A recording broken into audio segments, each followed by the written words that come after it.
Salom bola, sizlar bilan yanaman. Hasikoman.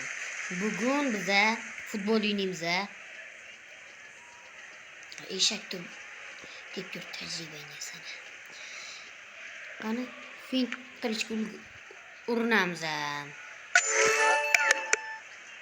Böyle.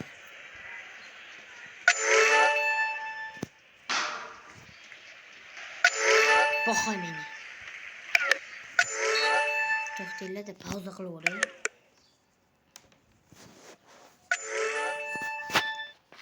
Endi yo'qsa endi boshladim men. Ey!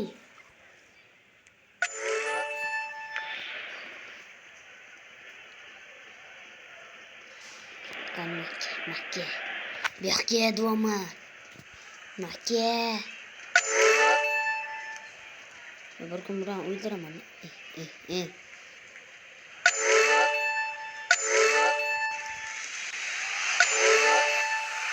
Anasını insan.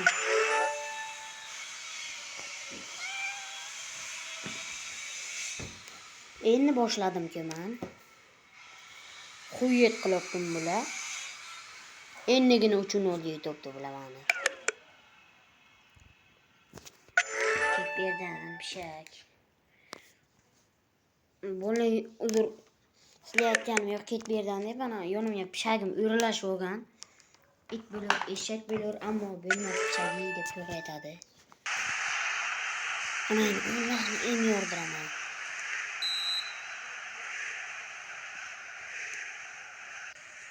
Ko'ringlarmi, mana bunaqa nasib bosgan pastni hech kim bera olmayapti. Ko'ka mara yaratuvana.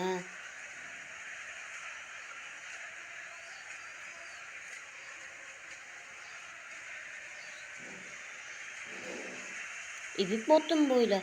Mastaken. Ana senden çıktı zaten. Xotam to'y senden çıktı ki haroş. İcra etadi Abdulla Qahhori. Uni tinglar Sayfullah Haroshi. Ona emiyorsan